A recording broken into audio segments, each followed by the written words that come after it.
How do you believe a young gifted tennis player who has never played professionally gets the chance to compete in the top divisions? It is common knowledge that every tennis player aspires to compete and play against the greats, creating a name for themselves in the League of Legends. Every tennis player wants the opportunity to play and compete against the greats, and this is not breaking news, therefore establishing the reputation in the League of Legends. This video will discuss the various ranking systems used in the tennis world, analyzing the major competitions a tennis player must compete in to be included on the list of the sport's top tennis players. Although the contemporary form of organized tennis dates back to the middle of the 19th century, there wasn't a formalized ranking system until much later. Several well-known British newspapers began publishing their rankings in the 1950s. Legendary tennis writer Lance Tingay's annual ranking of the top 10 tennis players was considered the standard among these. The first official computerized tennis rankings were established in 1972, with the founding of the Association of Tennis Professionals, ATP, which governs men's tennis worldwide. These rankings streamlined tournament entry requirements. On August 23, 1973,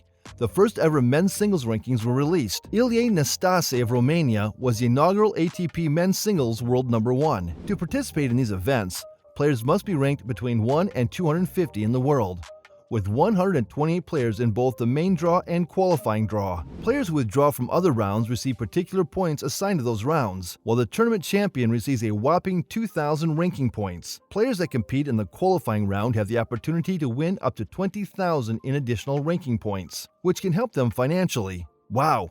What a steep price to pay for merely showing up. The Masters 1000 grants 1,000 ranking points to its champion, with subsequent winners also earning points. The ATP 500 offers 500 ranking points to the winner, while the ATP 250 awards 250 ranking points to its winner. Each has a moniker indicating how many points the winners will be awarded. However, besides the Challenger Tour, ITF Future Circuits are the bottom rung of the men's professional tennis hierarchy. Even unranked players compete in this tournament to gain recognition.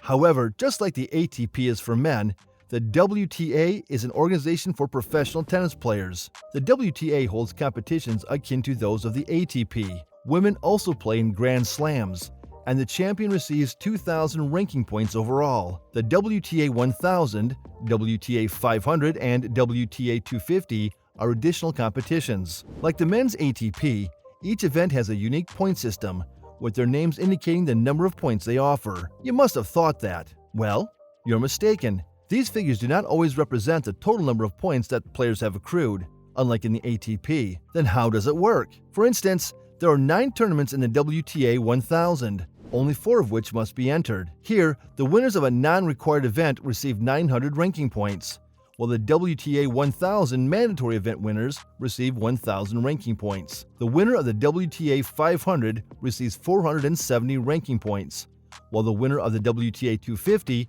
receives 280 points. Although they are not Grand Slams, players get a taste of what it's like to be at the top. Players get paid, receive the necessary experience and points, and occasionally have spectators watch them play. On the women's side, there are neither challengers nor futures tournaments. Rather, other events are included in the ITF Women's World Tennis Tour calendar, where winners can earn between 15,000 and 100,000 depending on their achievements at various levels and awards. After tearing up the junior circuit in 2003, Djokovic made his professional debut in Belgrade at the US Open and French Junior Open. He placed 679th globally and 40th among junior tennis players, winning 5 ITF tournaments. And because his rank points increased, he could participate in even more events than he had the year before, advancing to the major leagues gradually. 5 years later, Djokovic played several matches and became a rising star.